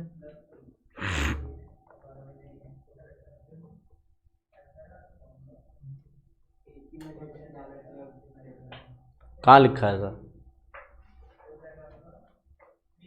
सेकेंड ईयर पे उसने सर देखो क्या बोला, उसने बोला company rights of depreciation 10% per annum on the original cost. तो सर SLM अगर यहाँ लगाया तो यहाँ क्यों लगाना है? पहली बात तो उसने बोल दिया एवरी ईयर। अगर वो नहीं बोलता तब क्या करते? अभी तो उसने लिख दिया 10% पर एनम एवरी ईयर। अगर वो सिर्फ इतना लिखता company rates of depreciation 10% per annum on the original cost, बस आगे नहीं लिख रहा है एवरी ईयर, तो सेकेंड ईयर पे क्या लगाते? SLM लगाते, WDV लगाते, कोई और लगाते? SLM लगाते। तो उसने क्या बोला? 10% ओरिजिनल कॉस्ट पे लग रहा है, तो पहले साल तो लगा दिया हमने, दूसरे साल के लिए थोड़ी बोला ओरिजिनल कॉस्ट पे लगा रहा हूं, बस उसने बोला 10% लगा रहा हूं। कहां लिखा है ऐसे कि चेंज नहीं कर सकते हैं? होता नहीं ऐसे चेंज, क्यों नहीं होता? कहां लिखा है? कौन रोक रहा है करने से? नालायकों, ये सब चीजें पढ़ा रखी हैं तुम्हें, स्टार्टिंग के बेसिक्स वाले लेक्चर्स में मैंने बताई थी ये चीजें। हम फॉलो करते हैं फंडामेंटल अकाउंटिंग अजम्पशंस, जिनमें एक अजम्पशन होती है consistency assumption. Sir consistency assumption ये नहीं पढ़ा है हमने, झूठ बोल रहे हो आप। Fundamental accounting assumptions, 3 fundamental accounting assumptions होते हैं, कौन से? कंसिस्टेंसी, वो तो आपने बोल दिया। आगे के 2? सर हमें तो यही नहीं पता फंडामेंटल अकाउंटिंग अजम्पशंस होते हैं। आप क्या बात कर, आपने पढ़ाया नहीं है। लेक्चर 1 और 2 जाके चेक करोगे, दिख जाएगा वहां पे। पहला फंडामेंटल अकाउंटिंग अजम्पशन कंसिस्टेंसी, दूसरा गोइंग कंसर्न, तीसरा अक्रूवल। हाँ हल्का हल्का कुछ तो ये सुने से हैं, बट इनको फंडामेंटल अकाउंटिंग अजम्पशन बोलते हैं, ये हमें नहीं पता। ये तो आप गलत बोल रहे हो कि आपने पढ़ाया है। तो कंसिस्टेंसी अजम्पशन क्या कहता है कि आपने जो भी अकाउंटिंग पॉलिसीज एंड प्रिंसिपल्स 1 साल फॉलो करे हैं, तो आप उनको consistently year on year follow करते चले जाओगे, आप उनको चेंज नहीं करोगे। तो SLM यहां लगाया तो SLM यहां पे भी लगाएंगे। कौन बोलता है? कंसिस्टेंसी अजम्पशन, जो हमारा फंडामेंटल अकाउंटिंग अजम्पशन है। सवाल ने क्या बोला?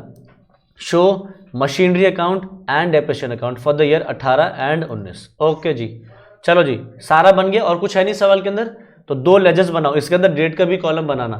लेजर्स बनाओ, एक मशीनरी और एक depreciation.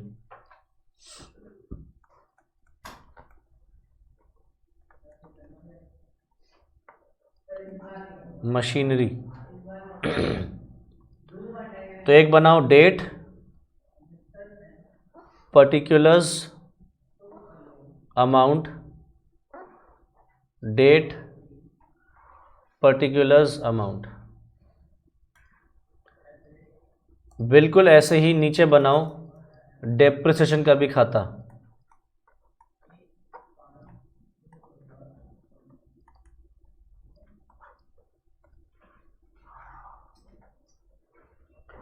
Date particulars amount, date particulars amount.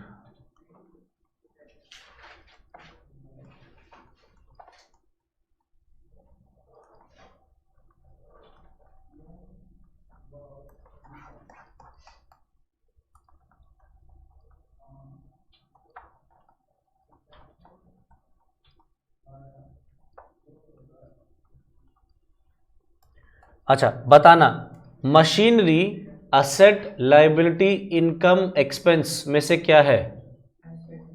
Asset है।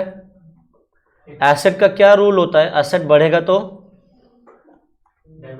घटेगा तो यही रूल हमने सोचते हुए चलना है, बुद्धि लगानी है बस। हमेशा जब भी अगर एसेट परचेज हो रहा होगा, तो एसेट परचेज होने से एसेट बढ़ेगा या घटेगा? बढ़ेगा। तो एसेट बढ़ेगा तो कहां जाएगा? डेबिट। और घटेगा तो क्रेडिट साइड। एसेट बेचोगे तो कहां जाएगा? Credit side. एसेट बेचने पे प्रॉफिट हुआ तो डेबिट, क्योंकि बढ़ रही है वैल्यू। एसेट बेच रहे हो तो बढ़ रही है वैल्यू, बेचते हुए प्रॉफिट हो रहा है, और अगर बेचते हुए लॉस हो रहा है तो क्रेडिट साइड पे। ठीक, चलो। तो 1 जुलाई 2018 पे मशीनरी 15 लाख रुपए की खरीदी, तो ईयर चल रहा है 2018, तो मैं यहाँ 2018 ऊपर ही लिख देता हूँ, नहीं तो बार बार 18 लिखना पड़ेगा। तो 1 जुलाई पे हमने खरीदा, तो क्या आ जाएगा यहाँ पे, टू बैंक। जब खरीद के लाएंगे तो एंट्री क्या करी होगी, मशीनरी टू बैंक, तो मशीनरी में डेबिट हो जाएगा बैंक। ठीक, चलो ये वाली तो हमने कर दी, आगे बढ़ो। आगे बढ़ते हुए ईयर एंड आ गया। ईयर एंड पे क्या करना है, 10% डेप्रेशन लगाना है। डेप्रेशन की एंट्री हमने लिखी हुई थी, कहाँ गई वो, डेप्रिसिएशन डेबिट टू असेट। तो डेप्रिसिएशन में क्या करना है, डेबिट क्या, असेट, और असेट में क्या करना है, क्रेडिट क्या, डेप्रिसिएशन।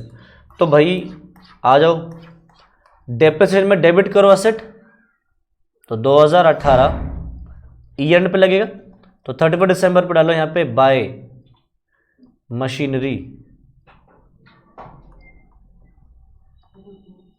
पूर्ति। ठीक, तो लेके डेप्रिसिएशन देखते हैं कितना, 1 जुलाई से हमें 31 दिसंबर तक कितने महीने हैं, 6 महीने। तो इसके ऊपर डेप्रिसिएशन लगाते आ जाओ, कितना परसेंट लगाना है, 10%। तो 15 लाख पे 10% लगाओगे, कितने महीने, 6 महीने। तो 1.5 लाख तो ये ऐसे ही हो गया 10%, 1.5 लाख और 6 महीने का कितना हो गया, 75,000। तो डेप्रिसिएशन में डेबिट कर दिया मशीनरी, एंट्री तो यही थी ना, डेप्रिसिएशन में डेबिट करो असेट, और असेट में क्या करो, एसेट में क्रेडिट करो क्या, डेप्रिसिएशन। तो असेट में आओ और क्रेडिट करो डेप्रिसिएशन ईयर एंड पे, तो 31 दिसंबर बाय डेप्रिसिएशन 75,000। ठीक, अब ईयर तो खत्म हो गया, ईयर खत्म हो गया, तो मशीनरी अब आगे नेक्स्ट ईयर कैरी फॉरवर्ड होगी, तो उसका निकाल दो balance carry down, 31 December by balance carry down. 15 lakh minus 75, 14,25,000।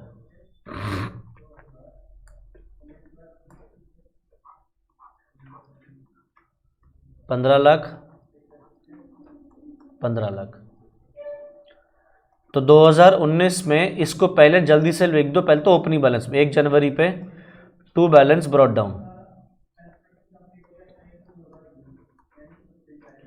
14,25,000। अच्छा, ईयर तो यहाँ पे भी खत्म होना चाहिए। तो देखो हमने सीखा क्या था कि भाई डेप्रिसिएशन चार्ज करने के बाद क्या होता है, ट्रांसफर होता है P&L में। तो P&L में डेबिट करना है डेप्रिसिएशन, डेप्रिसिएशन में क्या करना है, क्रेडिट करना है क्या, P&L दूसरी साइड वाला। तो डेप्रिसिएशन में क्रेडिट करो क्या, P&L। तो डालो 2018 31 दिसंबर पे लिखो यहाँ पे बाय P&L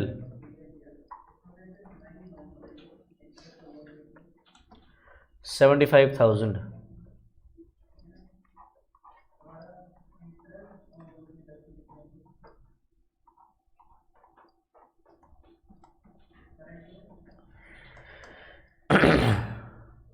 आगे बढ़े, अभी हमारा सेकेंड ईयर का भी काम रहता है।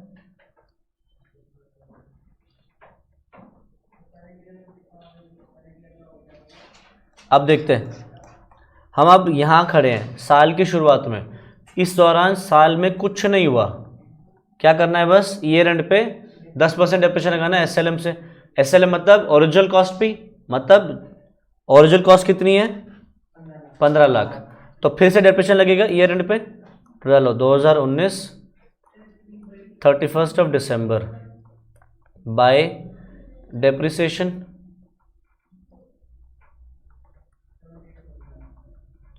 और इसका असेट में भी जाएगा, सॉरी डेप्रिसिएशन में भी जाएगा। जैसे यहाँ पहले गया था तो अब दोबारा से जाएगा 2019 में 31 दिसंबर बाय मशीन।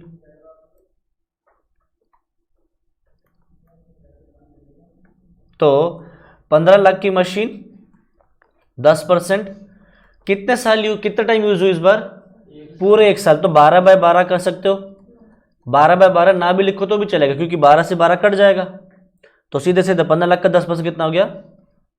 1.5 लाख। तो डेप्रिसिएशन में डेबिट हो रहा है मशीनरी, मैं बाय क्यों लिख रहा हूँ बार बार, कोई बोल भी नहीं रहा नालायक कि सर बाय लिख रहे हो आप। अरे हो, अब याद आ रहा है। सर हम इतने फोकस है सब कि बाय बाय देखते नहीं। हाँ बहुत फोकस है तू। और मशीनरी अकाउंट में भी लिख दोगे क्या? Bye depreciation. ईयर एंड हो गया और कुछ है नहीं, तो डाल दो 31 दिसंबर पे बैलेंस कैरी डाउन। तो 14,25,000 में से माइनस करना 1.5 लाख, कितना आ रहा है? 12,75,000।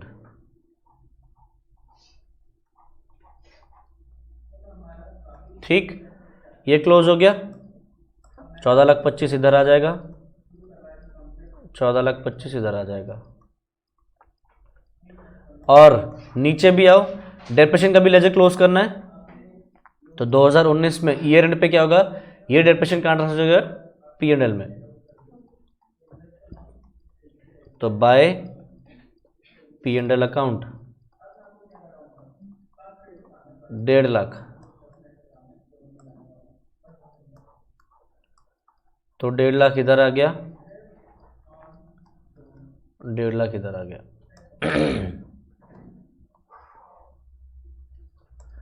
ठीक है, तो डेप्रिसिएशन भी हमारा क्लोज हो गया, ये भी हमारा क्लोज हो गया। ठीक, नेक्स्ट आगे एक सवाल और करेंगे, 2-3 सवाल करेंगे actually ma'am.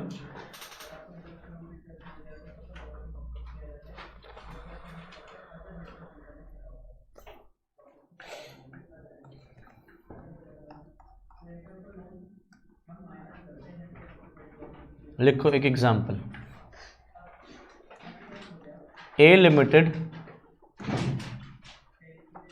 purchased a machine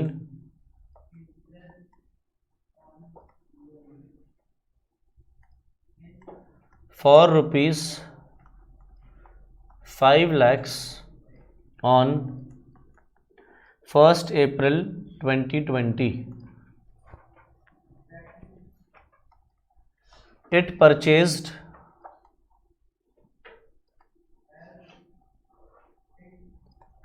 another machine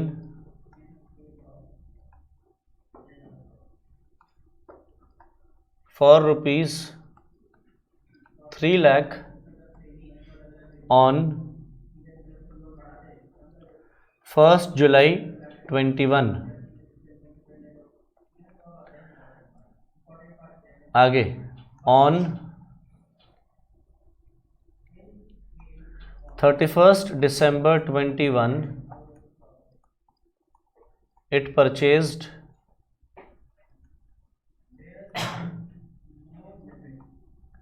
another machine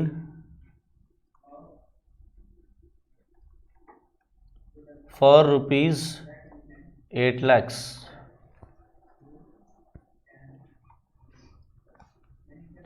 Company charges depreciation using SLM, SLM मतलब straight line method, at the rate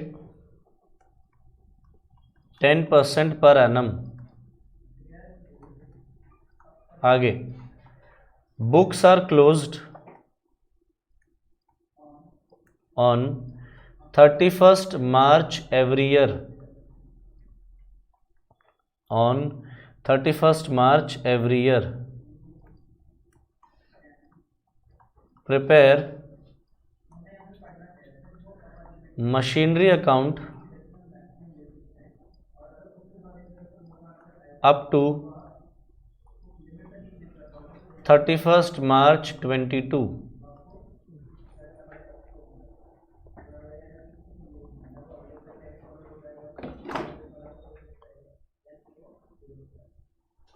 ठीक है, तो बताओ ये सवाल तुम्हें कितने साल का दिख रहा है?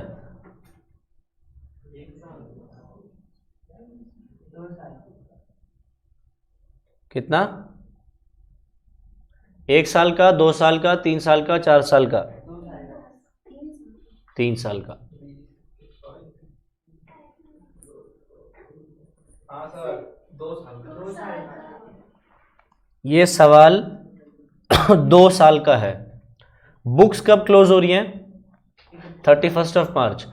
तो साल ढूंढने हो तो सबसे पहले ढूंढो इसके अंदर जो अर्लीस्ट डेट है वो कौन सी है? अर्लीस्ट डेट, सबसे पहली डेट 1/4/20, और ढूंढो उसके बाद सबसे आखिरी डेट, लास्ट डेट क्या है? 31 मार्च 22। तो कितने साल दिख रहे हैं 1 अप्रैल 2020 से 31 मार्च 2022 में? 2 साल। तो अब हम सवाल की चीजों को टाइमलाइन में डालेंगे। 2 साल का सवाल है, मतलब टाइमलाइन में हम 2 साल प्लॉट करेंगे। तो पहला साल 1 अप्रैल 20 से शुरू हो रहा होगा, तो टाइमलाइन एग्जाम में भी बना सकते हो, कोई प्रॉब्लम नहीं है, ध्यान रखना। 1 अप्रैल 20, ईयर क्लोज हो रहा होगा 31 मार्च 21, और फिर 31 मार्च 22। अब क्या कह रहा है? A limited purchase the machinery for 5 lakh on 1/4/20। तो 1/4/20 ये रहा, तो इस पर हमने मशीन 1 खरीदी, कितने की? मशीन 1 परचेज की हमने फॉर 5 लाख। ठीक है जी। आगे क्या कह रहा है? It purchased another machinery for 3 lakh on 1/7/21। एक और मशीनरी खरीदी 3 लाख रुपए की, किस दिन?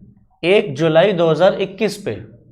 बताओ 1 जुलाई 2021 किस साल में दिख रहा है? फर्स्ट ईयर में या सेकंड ईयर में? सेकंड ईयर में, क्योंकि ये तो 31 मार्च 21 तक की है, इसके बाद ही 1 जुलाई है। 1 जुलाई थोड़ा यहीं कहीं होगी, क्योंकि अप्रैल, मई, जून और जुलाई की पहली तारीख, तो यानी कि 1 जुलाई स्टार्टिंग में ही है। 1 जुलाई पे हमने क्या किया? M2 खरीदी, M2 परचेज की, कितने की? 3 लाख रुपए की जी। आगे on 31 December 21 it purchase another machinery for 8 lakh. 31 दिसंबर 21 पे एक मशीनरी और खरीदी। 31 दिसंबर 21 कहाँ है? First year second year?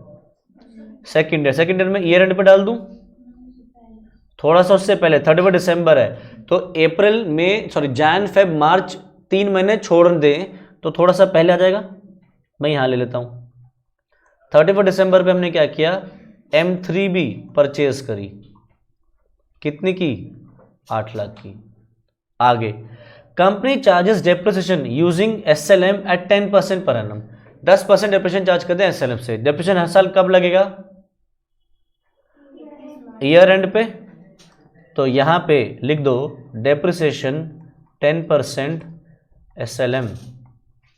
यहां पे भी ईयर एंड हो रहा है, तो यहां पे भी लिखो डेप्रिसिएशन 10% SLM। सवाल ने मांगा क्या? सिर्फ मशीनरी काउंट मांग रहा है, वो कह रहा है डेप्रिसिएशन नहीं बनाना। चलो जी, अब हम पूरा सवाल सिर्फ टाइमलाइन देख के करेंगे, क्वेश्चन में वापस जाने की जरूरत ही नहीं, क्योंकि सब कुछ उतर के कहाँ गया? टाइमलाइन में। तो बनाओ अपने पास machine account.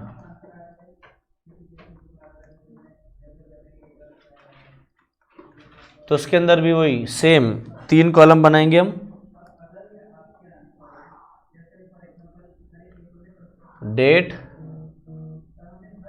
Particulars, amount, date, particulars, amount.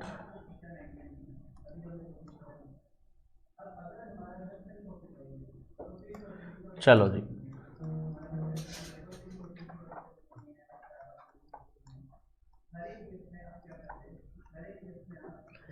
तो सवाल देखो हमारा 1 अप्रैल 2020 से पहली ट्रांजैक्शन हो रही है, तो डेट डाल देते हैं भैया 1/4/20। हम इस दिन क्या कर रहे हैं? मशीन परचेस कर रहे हैं। तो परचेस करने से असर बढ़ेगा या घटेगा? बढ़ेगा। असर बढ़ेगा तो क्या करेंगे हम? डेबिट, डेप्रिसिएशन करेंगे, नालायक।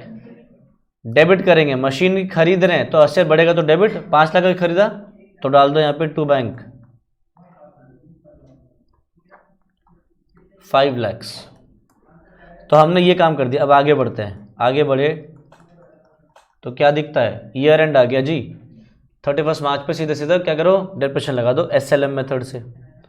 तो ईयर एंड आया 31 मार्च 21 bye depreciation on machine 1 M1। तो 5 लाख की मशीन, इस पे 10% लगाएंगे। कितने साल, कितने टाइम के लिए, पूरे 1 साल। तो 12/12 करूँ, एक ही बात है, ना भी लिखूँ तो भी। तो 5 लाख का 10% हो गया 50,000। साल खत्म, तो 5 लाख में से 50,000 माइनस करके बैलेंस कैरी डाउन निकाल दो। 31 मार्च 21 बाय बैलेंस कैरी डाउन कितना हो गया, 4,50,000। 5 lakh. Next year opening balance डालो यहाँ पे, 2 balance carry down 5 lakh, sorry 4.5 lakh.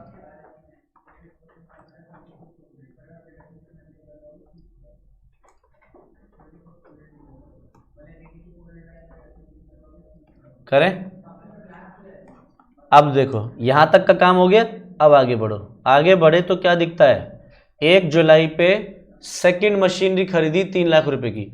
Machinery खरीदने से मशीनरी बढ़ेगी या घटेगी, बढ़ेगी। बढ़ेगी तो डेबिट, 3 लाख रुपए बढ़ गए 1 जुलाई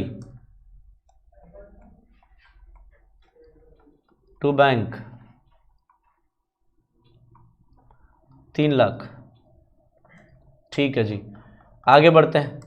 फिर आगे बढ़े तो क्या दिखता है, 31 दिसंबर पे मशीनरी 3 परचेज करी। परचेज करने से एसेट बढ़ेगा, बढ़ेगा तो डेबिट, 8 लाख रुपए से और बढ़ गई। 31 दिसंबर 21 टू बैंक 8 लाख। तो ये पहला वाला मशीन 2 हो गया, तीसरा मशीन 3 हो गया।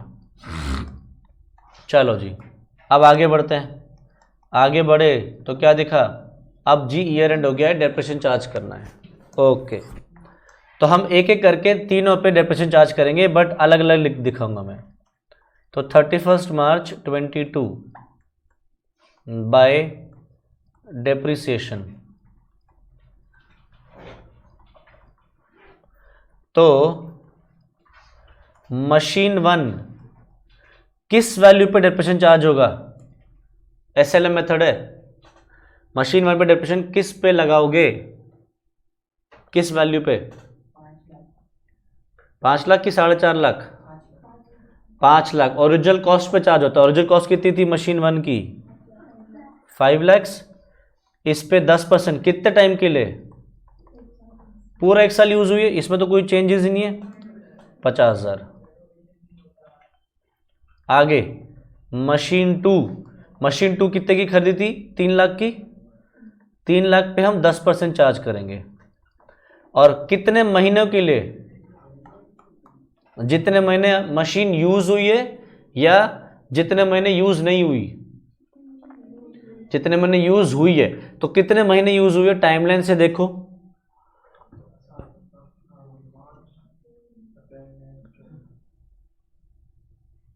कितने महीने यूज हुई है सेकंड मशीन, पूरा साल यूज हुई है। कहां से कहां तक यूज हुई है, जुलाई से लेके दिसंबर तक, है कि नहीं, जुलाई से दिसंबर तक 31।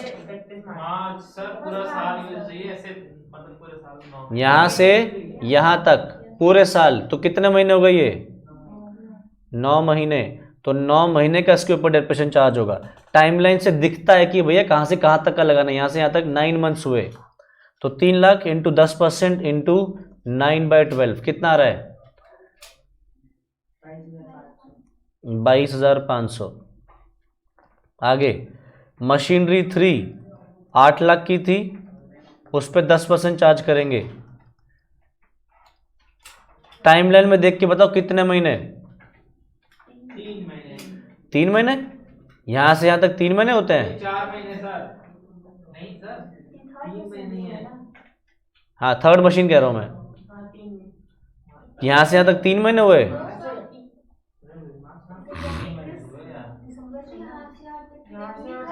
खरीदी तो है वही तो सर जी कंफ्यूज।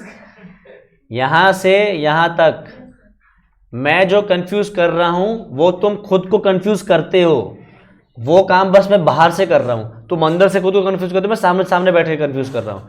जहां खरीदी है वहां से आगे चलना है, पीछे से नहीं देखना डेप्रिसिएशन। तो यहां से यहां तक कितने महीने हुए? 3 की 4?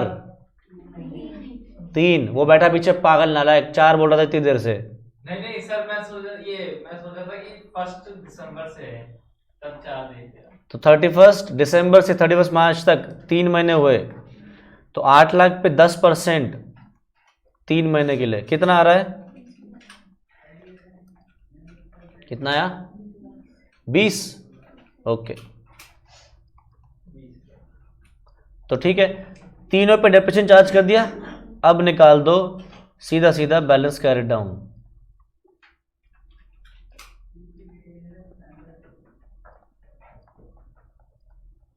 ये सब ऐड करो, ये माइनस कर दो।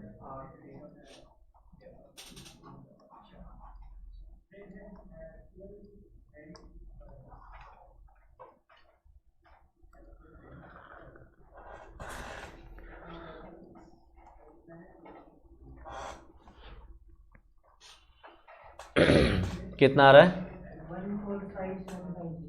14750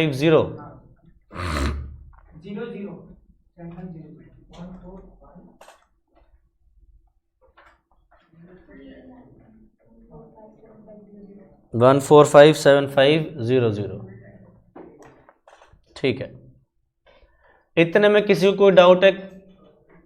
नहीं, ठीक है, तो आज इतना ही करेंगे। अभी हम इसके अंदर और भी चीज़ें भी डालेंगे हम डेप्रिसिएशन की, जहाँ पे हम अभी सेल वाला आइटम करेंगे, किसके अंदर आइटम मशीनरी बेचेंगे भी। फिर एक क्वेश्चन करेंगे जहाँ पे 1/3 ऑफ द मशीनरी बेचेंगे हम या 2/3 ऑफ द मशीनरी बेचेंगे, तो वो वाले सवाल भी हमने अपने पास करने हैं। ठीक है, वो हम नेक्स्ट क्लास में करेंगे। उसके साथ साथ हम WDV मेथड पे भी नेक्स्ट क्लास में आगे बढ़ जाएंगे। ठीक है, चलो जी, तो आज इतना ही करेंगे। ठीक है, इसके आगे नेक्स्ट क्लास में कंटिन्यू करते हैं। Bye bye.